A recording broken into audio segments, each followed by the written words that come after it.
Hello అండి, welcome to Siri spicy foods. ఈరోజైతే మనం ఒక స్పెషల్ ప్రసాదాన్ని చేయబోతున్నాము. అదే అన్నవర ప్రసాదము. అన్నవర ప్రసాదం అంటే ఇష్టం లేని వారు ఎవరు ఉంటారు చెప్పండి? అందరికీ అన్నవర ప్రసాదం అంటే ఇష్టమే ఉంటుంది. సో ఈరోజైతే మనం లేట్ చేయకుండా అన్నవర ప్రసాదాన్ని ప్రిపేర్ అయితే చేసేద్దాము.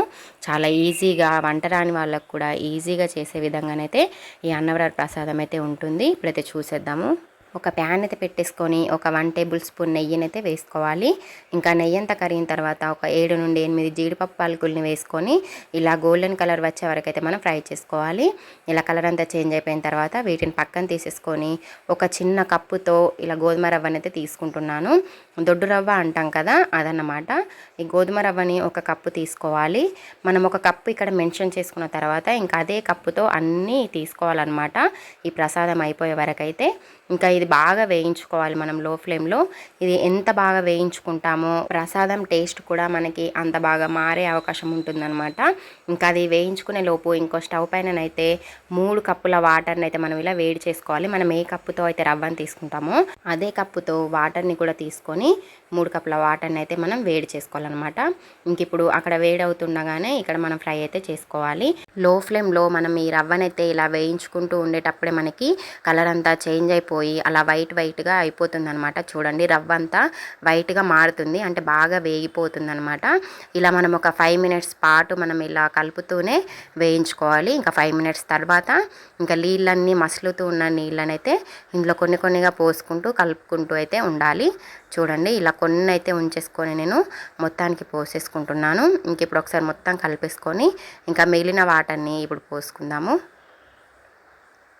ఇంకా మిగిలిన వాటర్ని కూడా పోసేసుకొని ఒకసారి బాగా కలిపేసుకొని మూత పెట్టేసుకొని అయితే మనం ఒక 2 మినిట్స్ అలా వదిలేసి ఉడకనివ్వాలి. చూడండి, 2 మినిట్స్ అలా ఉడికితే మనకి ఇలా గట్టిగా దగ్గరకు వచ్చేస్తుంది.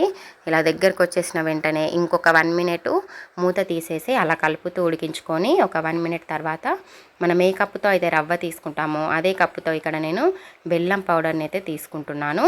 ఇక్కడ బెల్లాన్ని కూడా తీసుకోవచ్చు. ఒకవేళ మనం బెల్లాన్ని తీసుకున్నట్టయితే ఇంకొంచెం ముందు టైంలోనే మనం ఇక్కడ బెల్లాన్ని తీసుకోవాలి. నేను బెల్లం పౌడర్ని తీసుకుంటున్నాను కాబట్టి మనకు కరిగే పని అదంతా ఏముండదు కాబట్టి మనకి ఈజీగానే కలిసిపోతుందని నేను ఇక్కడ బాగా దగ్గరికి వచ్చిన తర్వాతనైతే బెల్లం పౌడర్ని తీసుకుంటున్నాను.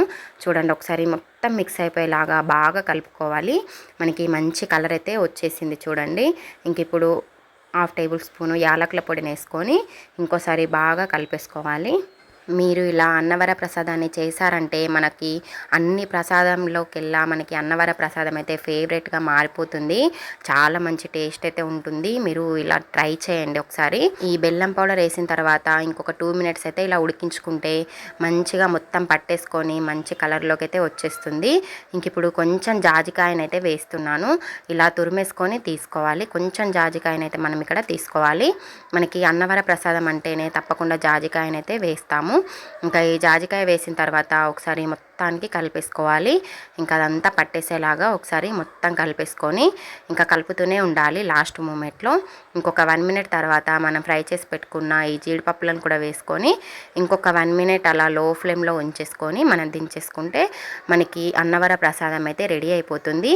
మీరు ఇలా ట్రై చేసి అన్నవర ప్రసాదాన్ని అయితే ప్రసాదంగా పెట్టి మీరు తిన్నారంటే తప్పకుండా చాలా మంచి టేస్ట్ అయితే ఉంటుంది. మీరు ఒకసారి ఇలా ట్రై చేసి మీకు ఎలా కుదిరిందో కామెంట్ కూడా చేయండి.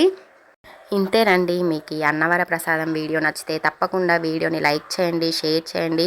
అలాగే మన ఛానల్ని సబ్స్క్రైబ్ చేసుకోండి.